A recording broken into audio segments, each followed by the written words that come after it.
Our speaker today is Jennifer Rosales. Can you imagine not being able to communicate? Aphasia is a language disorder that affects an individual's ability to communicate and can occur suddenly after a stroke or a head injury. Jennifer will provide creative ways to unlock communication and open pathways that will enable the sufferer to reintegrate back into the community. Jennifer Rosales received her master's degree from the University of Redlands. She has been a speech-language pathologist for over 10 years, specializing in stroke rehabilitation, and works at the St. Jude Center for Rehab and Wellness.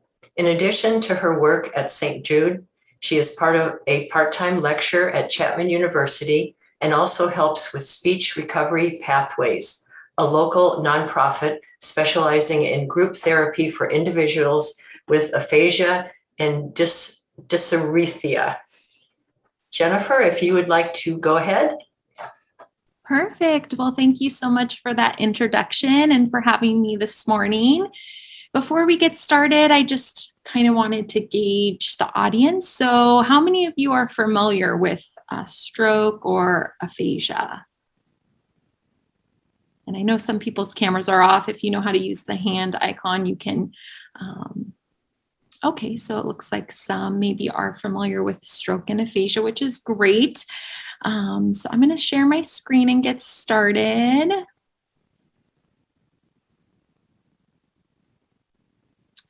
So today my presentation is going to be on the rehabilitation from strokes and how we can communicate with someone with stroke-induced communication problems. And the medical term for that is called aphasia. And we'll be going in depth into learning a little bit more about that.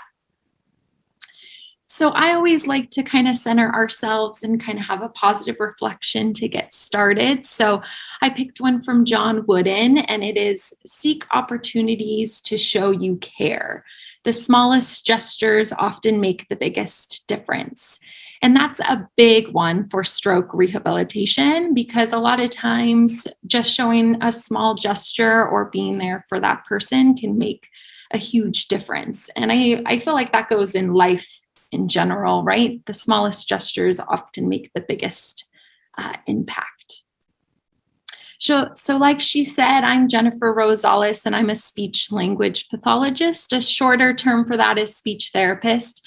And I have had the wonderful opportunity to work at St. Jude Medical Center for the last, almost 11 years now. I've done a wide range of rotation. I've worked inpatient and outpatient, and I have the opportunity to work on both their geriatric adult team as well as the pediatric team. So I do see a wide spectrum. I have definitely fallen in love with the aphasia population and have kind of found my niche there, but I also specialize in other areas as well. And like she said, I also am a part-time lecturer at Chapman University, and I have partnered and helped a stroke patient open a nonprofit called Speech Recovery Pathways that I'll be sharing a little more information on in the presentation. So my goal for today is I hope that I increase your guys' understanding and awareness of stroke and aphasia. I'm also hoping to increase public awareness of stroke prevention. And then the biggest one that I know you guys are wanting to gain is I'm hoping that you'll gain strategies and tools to hopefully promote communicative effectiveness and success. And then hopefully that you'll gain some knowledge of at least one community resource.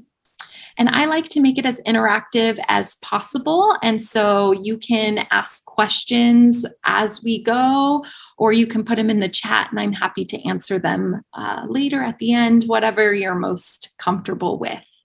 I can sometimes be a fast talker, so if you need me to slow down, let me know. I just get pretty passionate and can talk pretty fast. So I'll try to be mindful of that.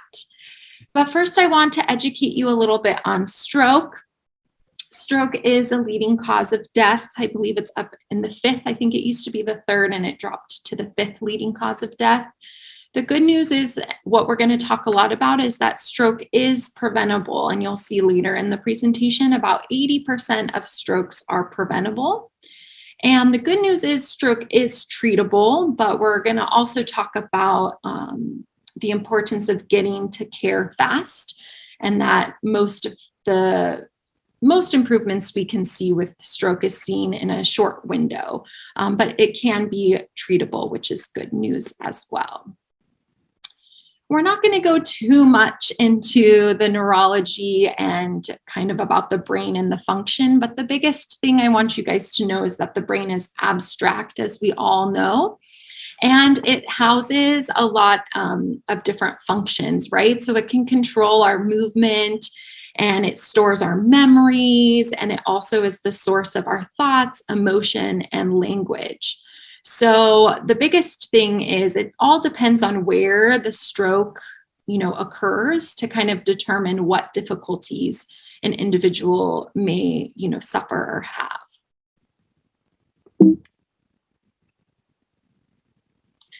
So a stroke, sometimes called a brain attack, occurs when something blocks the blood supply to part of the brain, or when a blood vessel in the brain bursts.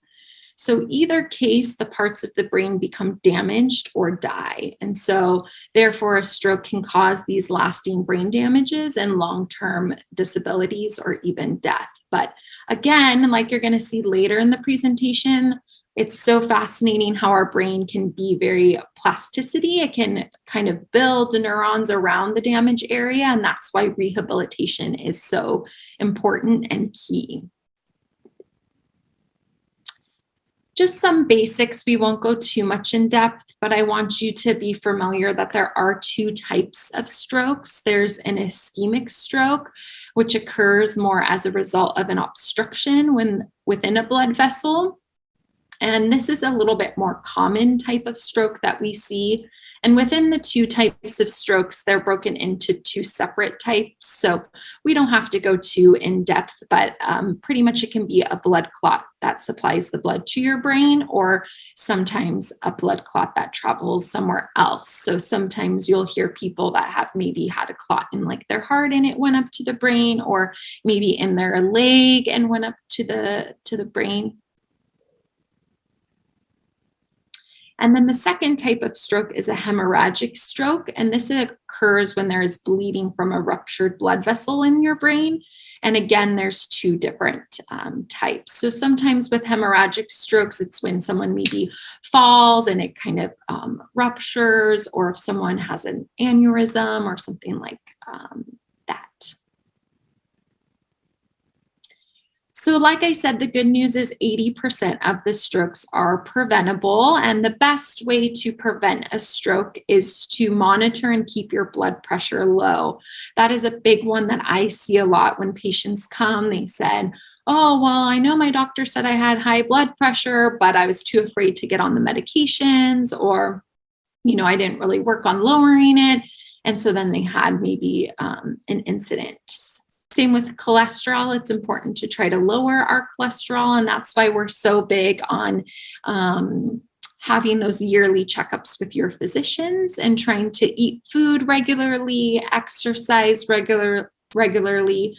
Sleep is another important one. So sometimes some individuals can have what we call sleep apnea. And so it's really important to monitor and manage the sleep apnea. Diabetes is another big one that some people, maybe aren't taking their medications or managing it and then it gets uncontrollable. Obviously, the alcohol and the smoking is not always good for our overall health. So trying to do that in moderation, or trying to stop the smoking.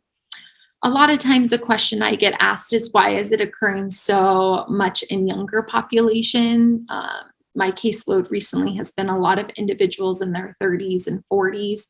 And so I think stress can play a huge, big one, because stress is kind of the one that makes everything spiral. So, nowadays, both individuals are having to work financially, is a lot of stress trying to make income on both ends and manage the kids and all of that. And so then if you're stressed, you're usually not exercising regularly, which means then you're not eating the healthy food, which then means your blood pressure rises. So I'm not saying that that's the main factor, but I feel like from just my observation of individuals, that's usually what is sometimes happening in the younger population.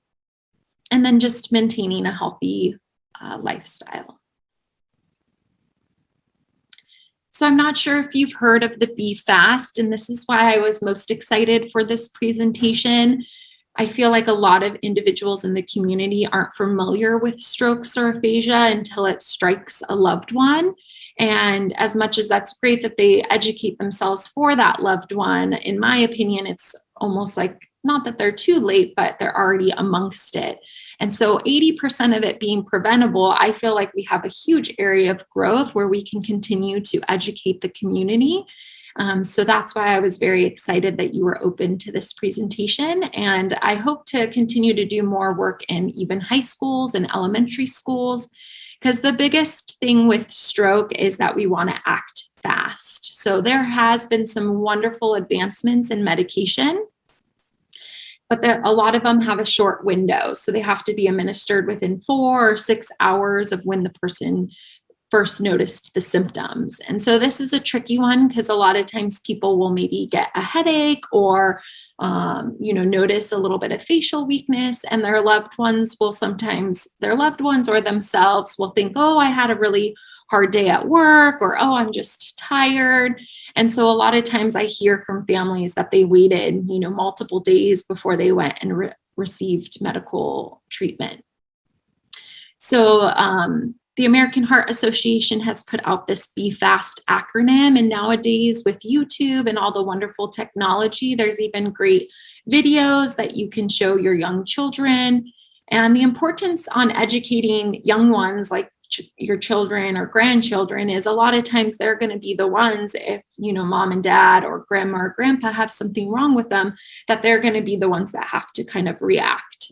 So the B stands for balance. So if you have a sudden loss of balance, it's important to call 911. Your eyes, if you lose vision, a lot of times, they'll report that they just can't see out to the right or to the left, or sometimes their vision becomes really blurry. The face, if your face starts to droop or look very uneven, it's important to seek medical attention. If you can't lift one of your arms and your arms become weak, your speech becomes slurred, or you have trouble speaking, or it seems confused, it's important to call 911. Another thing that I hear pretty frequently is, oh, we were too afraid for the ambulance bills and those kind of bills, so we just decided to drive them ourselves. And the tricky part with that is it's always important, in my opinion, to call 911, because the minute you call 911, they're already forming a team at the hospital. And once you hit that ambulance, they're already communicating with doctors and setting up a bed and calling code stroke. So that way they can assess you. And if it is a stroke, we're already, 10, 15 minutes in, where if you drive yourself, by the time you're not supposed to drive yourself if you have any of these symptoms, but if a loved one drives you, you're kind of already wasting some of the time. So that's kind of the big question that people get of the importance of the 911. So it used to be called Act Fast, but now they added it to Be Fast because we're noticing balance in eyes is another big indicator of stroke.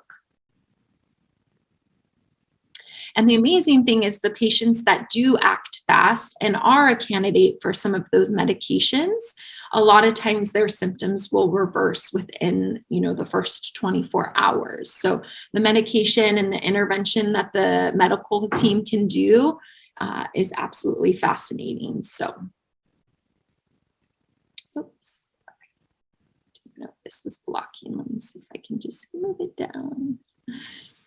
Okay, any questions at this point on some of the background information on stroke? If not, we're gonna jump into aphasia.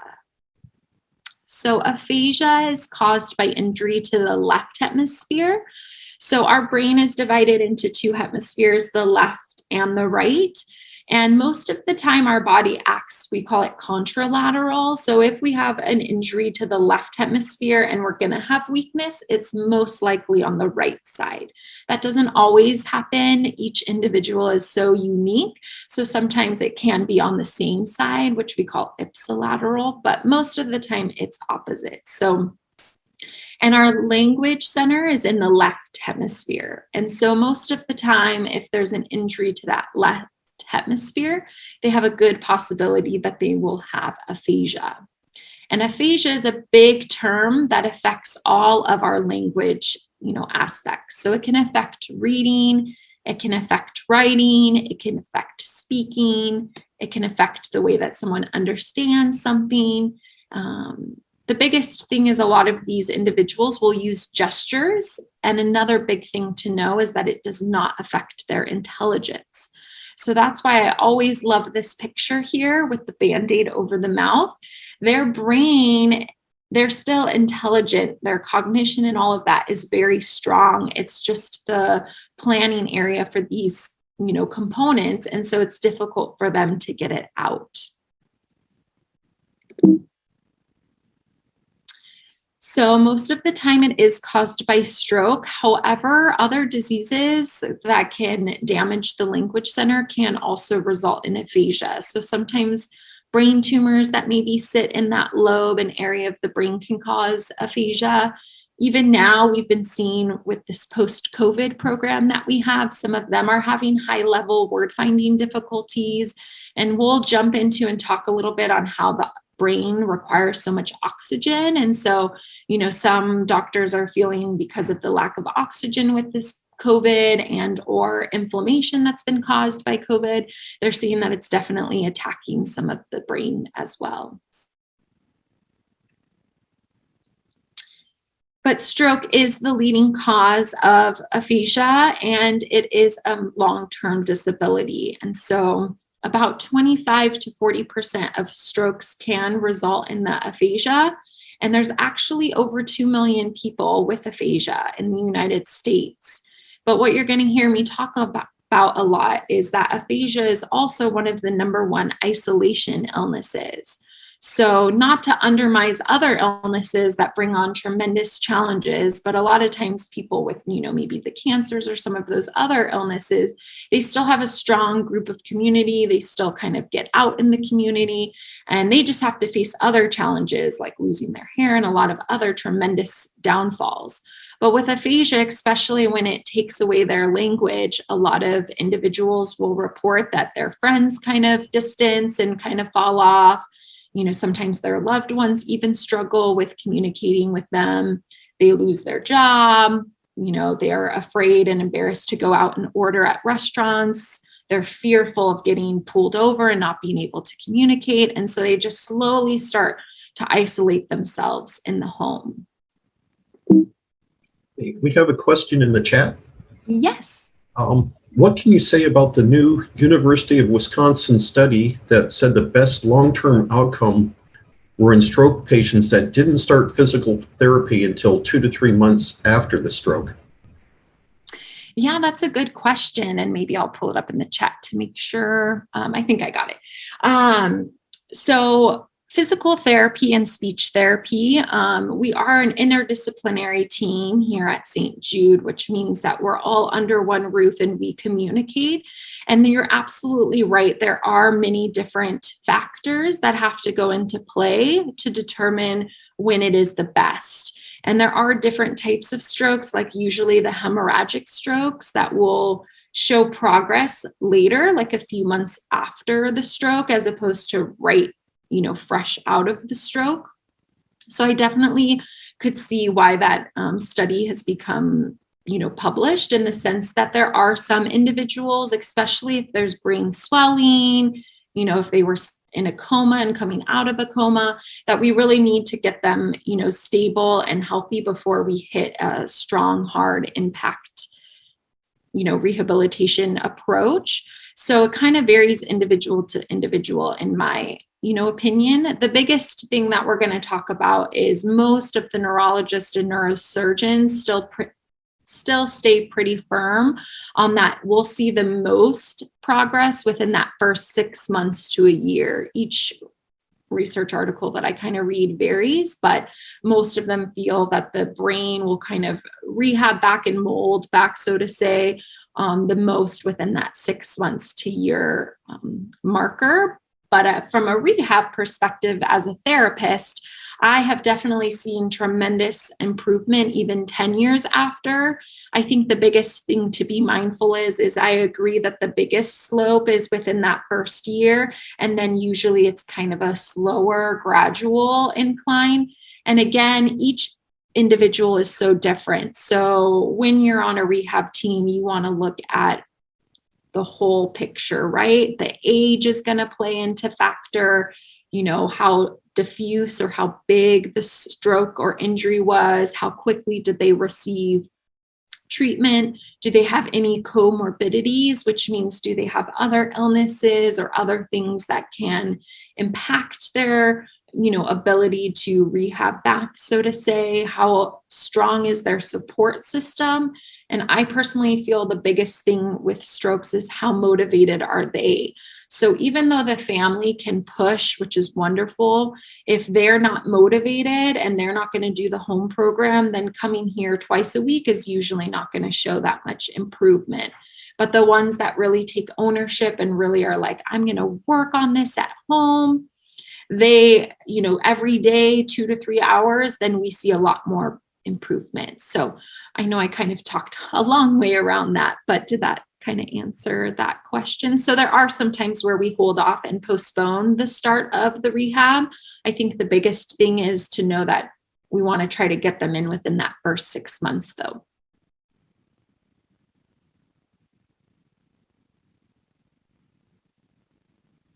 All right, good question, though. I like that you guys are aware and reading up on studies. So the National Aphasia Association is a great resource and website. And so in 2016, they performed a national survey and they found that 84.5% of the population have never heard of the term aphasia. And that's, again, why I'm pretty passionate about trying to educate people a little bit more on aphasia. And then also that the research supports that this impacts the quality of life, like we talked about, and how they can kind of become more isolated. So a lot of times people, especially nowadays, we want that instant fix. And unfortunately with aphasia, there is no medical cure, but there is a lot of support that can help those with aphasia. So I do see that the problems communicating can unfortunately last a lifetime. But like I said, I've seen many cases where maybe the doctors felt after their surgery that they weren't going to be able to communicate, and now they're able to communicate. You would probably notice, and I'm going to show you some videos, that their speech is maybe a little bit more choppy and not quote unquote normal, but I do feel like a lot of times they're able to get back into communicating and back into society, as much as possible. And like we said, difficulties communicating and engaging can happen across sectors. So it can happen with family, friends, and even doctors. So another big project that we pushed out at our hospital is to have the speech therapist do kind of rounds or education components with doctors and nurses. We all specialize in something a little bit different, so it's not their fault at all, but sometimes even the nurses and doctors weren't familiar with ways to kind of unlock and have them be able to communicate a little bit better with this population. So for example, in the hospital, usually when a patient is discharged, the nurse will go over this wonderful medication resource and go over your medications and how to manage them. And they really took into consideration different languages. So they offered them in Spanish and, all these different languages. And then it was the speech therapist that brought up, why don't we have one that's aphasia friendly, one that has more picture icons, less language? So we kind of partnered with the nurses and we created one that's more aphasia friendly. And so it's just thinking of things like that and trying to educate the community a little bit better. And you'll hear me speak later with some of our nonprofit groups that we have now. We even go out into the community and we try to educate maybe a restaurant, and we make like an aphasia friendly menu. And then our group goes there and works with the waiters and the servers to kind of bridge that gap and, educate the community and let our members actually feel successful out in the community. So the biggest thing to know is even though there is no medical cure, aphasia can be helped. And like I said, there's a lot of new imaging studies that show that with time, the brain can make new networks and it can, heal. So I think I've already kind of spoken to the fact that it does have a significant impact. And I think there's a question. Jody, I think it is. Do you have a question? I do. When it says it can heal, what does that mean? You can form new networks, but doesn't necessarily mean the person will be able to communicate again in the way they did? Or what does it mean when they say heal? In what sense? Yeah, so it's a wide variety. It depends what they come to us with, but we've seen individuals that maybe weren't able to walk and now they're able to walk with assistance. So you're absolutely right that we can, sometimes we can't promise, there's no crystal ball, so we can't promise that they'll get back to 100% maybe. But in our opinion, if they come in, wheelchair bound, unable to say anything, and they leave, able to walk and now at least be able to communicate, maybe not perfectly, but able to at least get sentences out and be able to communicate with family and loved ones, maybe even return back to some type of work to, in our opinion, that's considered healing, right? They're getting better. They're on the road to healing. Well, that would be huge, right? If they could even get back to work, that's huge. Yes. Now to the individuals, some of them right. are, hard on themselves, so they don't feel it's as huge as we feel because, they want to be back 100% on how they were. But I do. Is part of, I was going to ask a question later, maybe this isn't the right time. I have a friend who had a stroke. Mm-hmm. In fact, they called me that night and we got 911 over there, which she refused. They got her to the hospital. She refused everything. And they said they couldn't do anything because she refused any kind of treatment. And I knew she was having a stroke, but you couldn't convince her. So anyway, now she's in a rehab facility and we're 3 years in. She had a stem cell. What do you think about stem cell? She hasn't noticed anything yet. I've seen improvement from the beginning, but now she's had a stem cell injection. What do you think of those? Yeah, so that is a little bit of a hot topic. Everyone's views a little bit, different. I think the hardest part with any rehab approach or what you do is, it's hard to isolate. So in this case, I would, ask, is she also receiving other treatments at the same time? Because then it's sometimes hard to determine, is it the stem cell that's really improving? Is it the rehab or is it a combination of, both? But there are a lot of things out there like the stem cell treatment. And I've seen or heard from other patients, other studies that will, trials or actually proven studies where I get a little bit leery where some people may, lose a lot of money to some degree. So I haven't seen a whole lot that have done the stem cell and I haven't seen too much success, but I always leave it up to the physicians and the doctors to make that decision. Here, we kind of believe more in the direct drill practice and more of the rehabilitation aspect. But again, like I said, each case is different. So it kind of depends on each case and what the physicians are feeling. And, there are some that are just, wanting to try something and feel like they don't have much to lose. So I've heard a wide variety, now there's even the hyperbaric chambers and many different approaches that people will sometimes try if nothing else is really. But you haven't heard of much success with the stem cell? Not in my opinion, but I haven't heard up too much on it. But yeah, it's not one that I tend to see too many people that have done or had much success with. Thank you for helping. Yeah, hopefully I'll give a little insight, but always consult with your physician and doctors. But like I said, the improvement can be a slow process. And so that's what makes it really hard for the patients.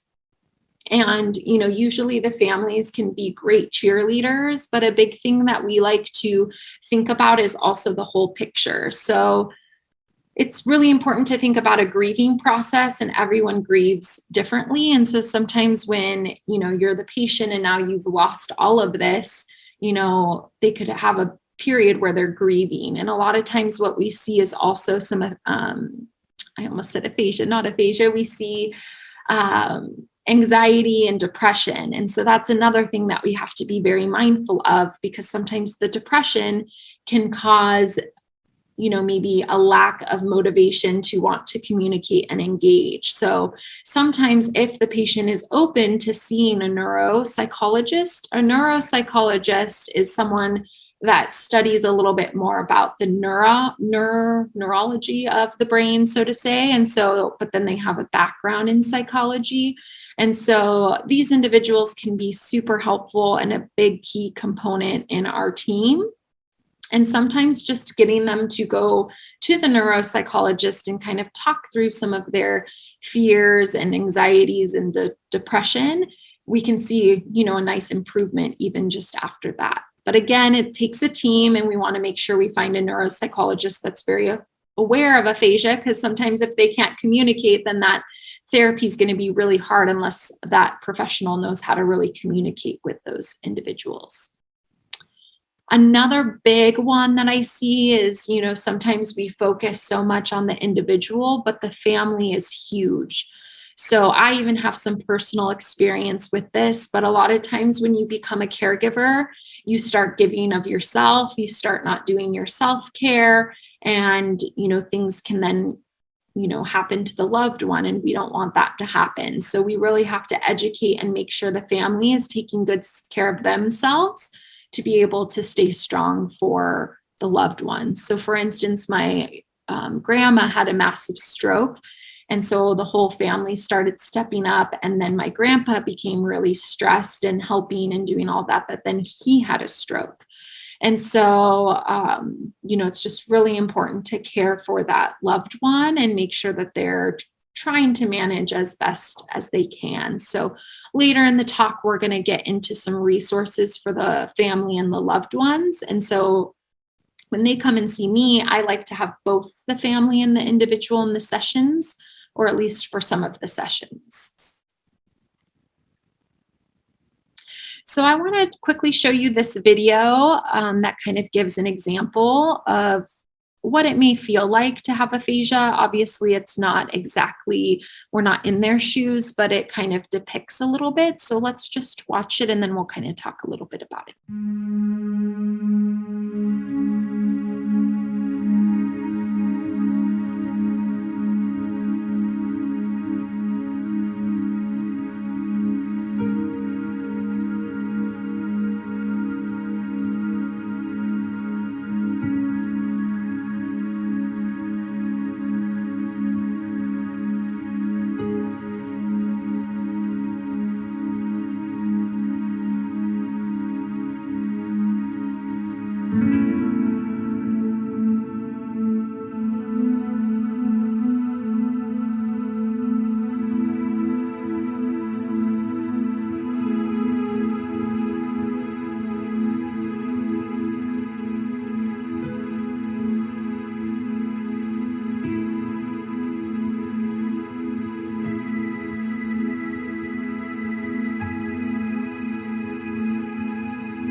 Sige. Let's get work. Papa, mapay na kain papi ako. Napay sa papi ako. That's kappa perfect.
So in that video, it just really shows finding the opportunity to make a difference and just tweaking it a little bit differently. So again, each person with aphasia can present a little bit different. So it's not that every person would benefit from the pictures or the gestures or some of the things that they did in that video, but that is some of the tools for the tool belt that we'll kind of talk about a little bit.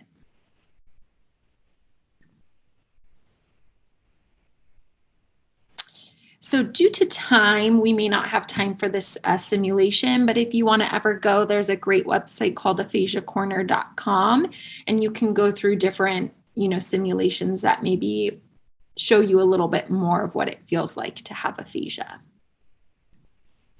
So there's a lot of different daily tips and things that we do during therapy to kind of educate loved ones. The biggest one, and this can go across to any form of communication, but a lot of times, the loved ones get frustrated because maybe before they were able to communicate and one would be in the living room, one would be in the kitchen, the TV would be on, and, they're having this conversation. But now we really have to make sure that all distractions are eliminated. and we are eye to eye with the person. So again, when we come into maybe the hospital bed, we're sometimes maybe educating them on just turning off the TV while we're in the room or while a nurse or someone is in the room communicating.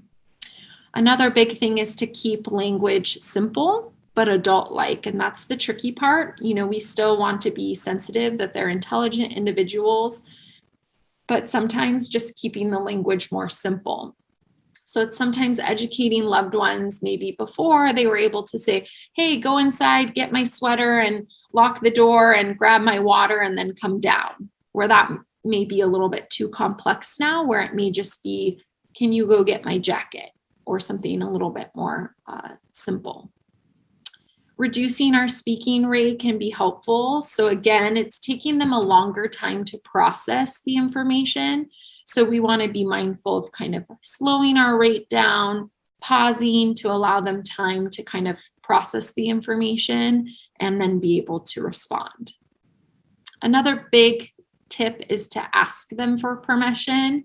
Now, the tricky part with this is when you ask them for permission, they can always say no. So sometimes we have to really get the patient familiar with what tools they're going to need help with, and educating them on this errorless learning, meaning that we want it to be errorless. And so the loved one's going to really want to help at the beginning to kind of help build those pathways, those new pathways.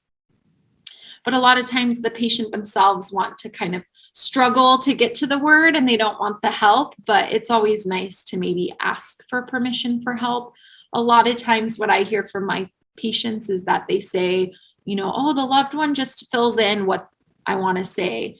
And that's what I'm going to show you, ways to still help, but not give them the answer. So a lot of times we don't like the silence. We don't like to see someone struggling. So we do it out of the careness of our heart of, you know, if they're stuck on car, we'll jump in and say car, but there's actually better ways to help them than just giving the answer.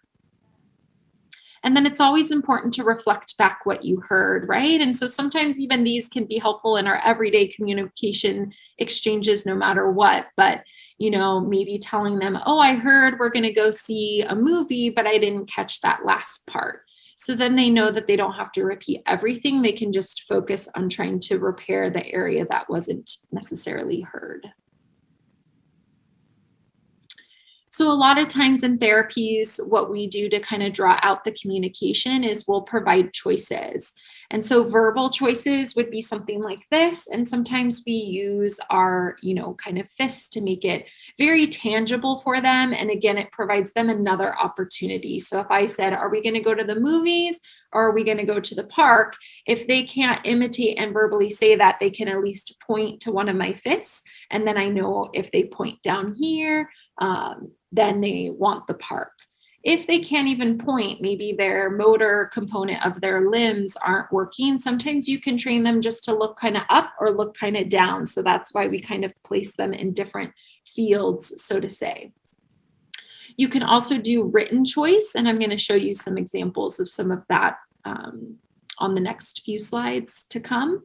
But again, it's finding out which modality is their strength, right? And so that's why a lot of times it's important to see a speech pathologist to kind of guide you. Oh, they're really good with the verbal. All you have to do is the verbal choices like this.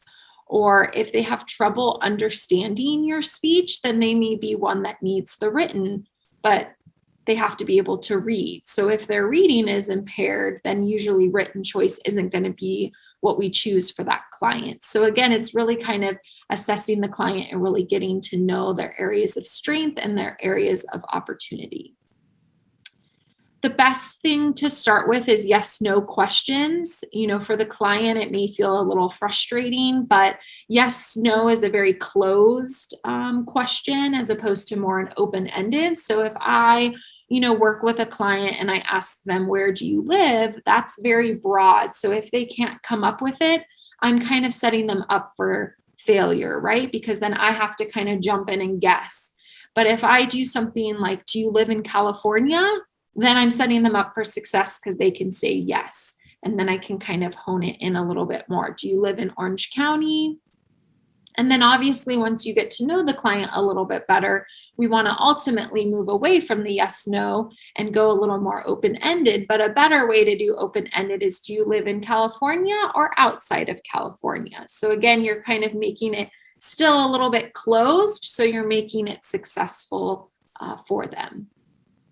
Like you saw in the video where the husband grabbed a whiteboard. Whiteboards and paper and marker are very helpful. So he used a lot of drawings and gestures for her, which helped her kind of communicate. So a lot of times pictures can be very helpful. Again, it's educating the loved ones on picking the correct pictures, right? We don't want too abstract or too childlike. We have to find that perfect sweet spot. Confirming what we understood, like we talked about. And a big one is supporting all communicative attempts. So it's really educating the patient that right now we're not looking for perfect speech. We're looking for that effective communication. So it's okay if it sometimes comes out like torque, if we know that you mean fork. So sometimes after this aphasia, they can substitute sounds. And so they'll maybe say torque instead of fork. And so some families will want to drill and really make them say fork, but it's like, if their mouth movement can't do that right now, we're just going to take the torque for now, and we'll kind of shape that as we go on. We just want it to be very successful communication. As long as they're getting their point across, it's a success at this point. So this is some of the cueing hierarchy that we will train families with. So obviously the easiest way is to, give them the word, but we want to eventually build up where they're trying to come up with the word on their own to build those pathways back up. So sometimes, a lot of times, what we'll use is the first sound. So if they're getting stuck on hammer, instead of just telling them hammer, we'll say ha, and then they're able to kind of finish it. And if they start doing really well with that, then we may start making it a little bit harder. And if they get stuck on hammer and we know that it's hammer, we may say, oh, you pound a nail with a, and then hopefully they'll say hammer. And so then it keeps going harder and harder, as you see for the cueing, but that's making their brain work a little bit more and build those new pathways. So getting back to some examples of the written choice, if they have a whiteboard, we really encourage it. But again, you want to make sure that they're able to kind of read and comprehend the reading comprehension aspect to use this as a tool. Again, people with aphasia really respond to all caps, very big, bold, and very separated in case they have any visual impairments. And again, we're keeping it kind of a little bit closed. So either stay home or go out for the weekend. And if they say stay home, then we can, make it a little bit broader. Did you watch TV? Did you take a nap? Did you go on the computer? And then we always want to put that other just to give them a voice if we're not picking the correct answer. Just know if they do pick other, then again, it could open us up kind of broad. So sometimes we just validate that, oh, you did something else, and we kind of move on because we don't want to turn into the 20 question game. So if they don't respond to the written words, we can sometimes do it with pictures. So here's the same type of thing, but with more pictures. And again, they're maybe not saying it. If they can't verbally say it, they're maybe just pointing to get their point across. So, those are just a few. I'm going to show you a video of someone with aphasia that was here at St. Jude in just a minute, because I know we're slowly running out of time. So those are just a few quick little tools and tips that you can pull out to maybe communicate with a loved one. As far as the caregivers, obviously there's a lot of negative effects from long-term caregiving. They can become physically drained, emotionally drained, mentally and or spiritually. And so it's really important to educate them. There's tons of great resources. I like this 50 ways to take a break, and encouraging them each week as their homework to report back what they did to take a break and recharge themselves. Having them set goals, having them asking for help. We really try to encourage them that it takes a village and that we really need to tap into our friends and family and resources. Having them acknowledge the grieving of a loss. because obviously their loved one is not who they were before. So even just as much as the loved one goes through changes, the patient, the loved one does too. You know, they're not able to communicate with them. They're not able to maybe go travel and do all of those things that they thought. Sometimes the intimacy can go down. So a lot of different things like that, that they're, you know, they have to take on more roles, especially if they have kids and the loved one can't help out now. So it can be a lot. So we encourage them to seek support and get connected as well. So some resources out in the community, St. Jude Medical Center. Obviously, we have one of the few inpatient rehab centers that people can go to for 2 weeks and receive a lot of intense therapy. And then we have a beautiful state-of-the-art outpatient therapy services. We even have a day treatment center. It's closed right now because of the COVID, but we're hoping it comes back up. And we have wonderful programs after they finish the rehab. So a lot of times insurances can drive and hinder how much we can offer in terms of the intense one-to-one. And so 20 years ago or so, a colleague of mine that's very big in the aphasia world started this wonderful communication recovery groups where we use trained volunteers, a lot of time local students from Cal State Fullerton and the universities. And we have 1 or 2 SLPs that oversee and train the volunteers, and then the volunteers can break out into groups and continue to help encourage them to build language and connection. So let me just show you this quick video on a patient, Jason and Aaron, that came through St. Jude and went on to the communication recovery groups.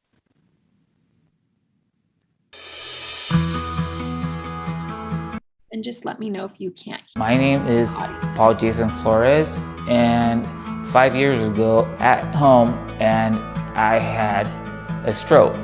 Nobody's home. 911 has helped me. Lucky alive, 10 minutes I'm dead. After a stroke, 3 months or 4 months, I can't speak. It was 3 years ago that I came down with the symptoms of a stroke. I had a horrendous headache the night before. I got up the next morning and I went to McDonald's to try to order breakfast, and I couldn't get the words to come out. Right after I had the stroke, I had problems with my speech probably for about a good 6 months after. Aphasia is a language impairment, usually from a stroke, brain injury, or brain tumors, and it affects communication ability across all areas of life. Communication recovery groups was designed for the sole purpose of creating a way for persons with aphasia to practice their speech and language in a natural and safe environment. Usually when the patients arrive to us, they're on the road of recovery, but it varies in terms of their level of communication. Some come in and still can't produce much language. Others come to us at a little bit higher level. So we like to see a wide variety and make everyone feel like there's a place for them to continue to get back to as much as 100% as we can. After I had my stroke, it was very difficult for me to practice talking because my husband had to work all day. So I had no one there to talk with any further. My speech therapist recommended that I join this group, and it's been great practice for me. Right now we currently have over 15 communication groups. They vary based on interests and level of communication. A lot of our topics are everyday type of topics that we're working on, getting them back into reading the newspaper and having a discussion about current events, or doing an art project and socializing around the art. Sometimes we'll work on iPads or emails.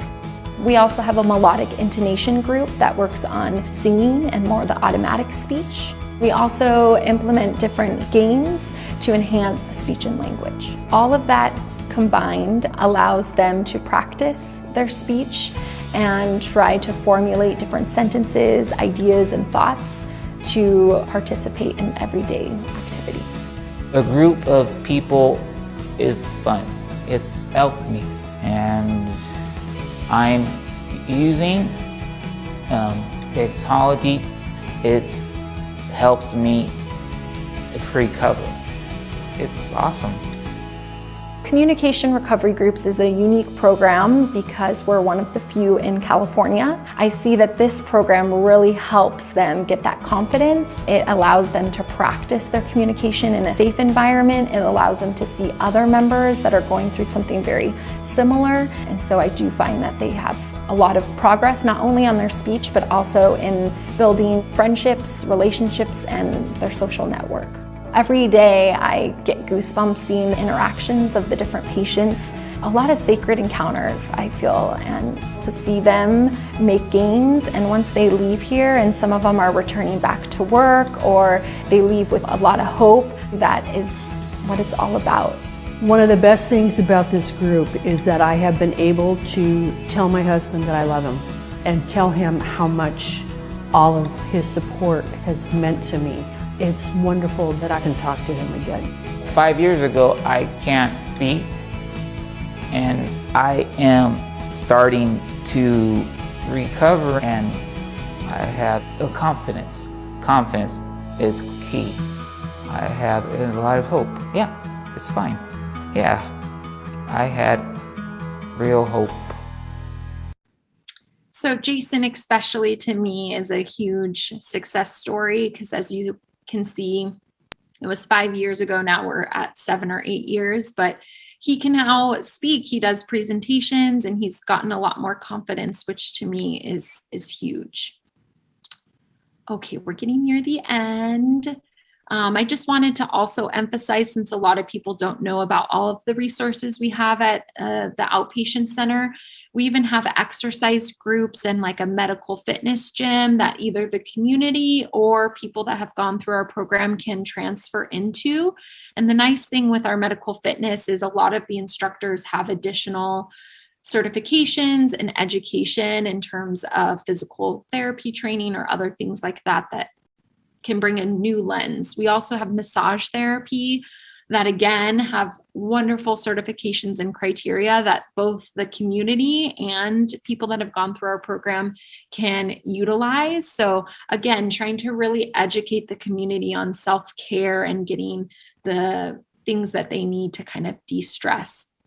We also have stroke support groups. We have a driver assessment program if they need to maybe look at if they can return back to driving. We even have senior transportation programs where if they can't get transportation here, a volunteer program where people will pick them up and take them to their medical appointments. And another community resource that I like to just briefly touch on, because to me, it's all about getting the stroke patients back into what they love doing. And so Ted was a member who had a massive stroke when he was 40, and he was in the big like CFO of a company. And so his whole life turned upside down. He came to us after he received a lot of therapy on the East Coast, and he started becoming part of our communication recovery groups at St. Jude. And he always had a vision of opening up a nonprofit. And we kind of looked at it 5 years ago, but it was really challenging financially. And so when the pandemic hit, our communication recovery groups had to close. And so I didn't want all of the members to not have a place to kind of communicate. So we kind of casually did some Zoom groups. And Ted recognized that this is an opportunity that these patients need, more. And so he took it on himself to start this nonprofit. And so I kind of help him navigate some of the groups, but just like you saw the video with Jason and Aaron in person doing community groups, we now have a hybrid through speech recovery where they can get virtual groups on Wednesday and Friday. So they can come to our St. Jude group on Monday, they can come to his on Wednesday and Friday, and they can get 3 days of pretty intense practice, in my opinion. And so we also on the speech recovery pathways offer caregiver groups and different things like that. So if you ever have a loved one that maybe has suffered a stroke or something like that, I really encourage you to check out the website. We're really trying to make it user friendly. And so you can always go to resources, and we've put together like that video that we watched today on Imagine Life with Aphasia. We put that all under here, and there's easy links that they can, just click on if they want other, support groups to practice their speech and language. We've tried to put that on. Or if anyone just wants to kind of support a good cause, we sometimes, you can obviously donate to his nonprofit, or we do different fundraisers. And so one of our members created a shirt. So if anyone's interested in doing that, there's a really cool quote on the back about communication. So it's a great organization that I'm obviously probably biased about and passionate about. And then I think there's just a few more slides left of other community resources. So the universities are fantastic. The graduate students have to get hours. So there's clinics on site that don't utilize insurance that individuals can go to. And then there's another nonprofit called Brain in Cyprus that has wonderful programs, and some of the other hospitals that are starting to open up more aphasia groups. Goodwill Fitness is a great place for them to continue to work on their exercise and gym. So there's a lot of different community resources. So in conclusion, because I know I'm a few minutes over, the biggest things to know is that aphasia is the inability to speak, which is not a reflection of the intelligence. That silence is golden, and just to be patient. Family support plays a huge role in the communicative success. Persons with aphasia want to be active in their lives and in their communities. So we need to kind of partner with them and coach them and help them reintegrate back as best as we can. And persons with aphasia are not victims, they are survivors. And so we need to treat them with respect and dignity like they deserve, and try to help advocate for them as best as we can. So I thank you so much for attending. I know it was probably a lot of information, but hopefully you gained some insight. So I can hang around for any questions at this point. Jennifer, I actually have a question. Is it still the case that if you suspect someone is having a stroke, that you should give them aspirin? Oh, that's a very good one. So I know a lot of physicians, because that will help with like the blood clotting. So I haven't asked lately, but on the protocol for that, but that would be a good question to ask physicians. And I can always confirm that I'm right, but I believe that that is still a good approach. But the biggest thing is to try to get the medical attention as soon as possible. Call 911 right away. Don't hesitate. Yes. And it's always better to err. Even I sometimes, oh, is it a migraine? Is it this? It's always just better, to check, and if it's kind of, use your best judgment. If you're one that gets frequent headaches or something, then usually, I'll say just call your doctor, and then your doctor can help, because they know your case a little bit better. Obviously, if it's something new and sudden, then that's, 911. But it's always good if you have something new to come up to err on the side of caution and get checked out, because, it's better for them to just say, okay, you need the rest, than to wait all this time and have something more permanent that could have been, prevented at the beginning. Right. Well, if we have no more questions, thank you so much. That was a really, really interesting talk. A lot of things I had no idea of. And also the organization that you belong to. What a wonderful thing that is. It must be so rewarding. Yes, it's definitely rewarding, and to be a light in some of their darkest moments, right? And so a lot of them need that support and need that companionship. So if anyone's ever interested in volunteering, I know I use graduate students, but in the past we opened it up to any community members. So we're always looking for people to learn about aphasia and kind of be there to come up with different topics for them to talk about and kind of be a peer to them. We even have a peer program where you can call one of them once a week for 15 minutes. So if anyone has anyone that's interested in volunteering, or children, grandchildren that want hours, we ask for a 6-month commitment, but we're always looking for people to partner and be peer buddies for these individuals that are trying to rehab back. Oh, that's great. Denny, did you have a question? Denny Bean, you had your hand up. No, that's an applause. Oh, sorry. She's a fantastic speaker, and I just want to know how much I appreciate that. Oh, well, why, thank you. I appreciate that very much. In that case, just a reminder that next week's medical talk will be at 7 p.m., a week from today, and the topic will be migraines and headaches, and it'll be provided by Dr. Vanessa Wu. So once again, thank you so much, Jennifer. That was really wonderful. Thank you. Have a wonderful day. You also. Bye. Bye.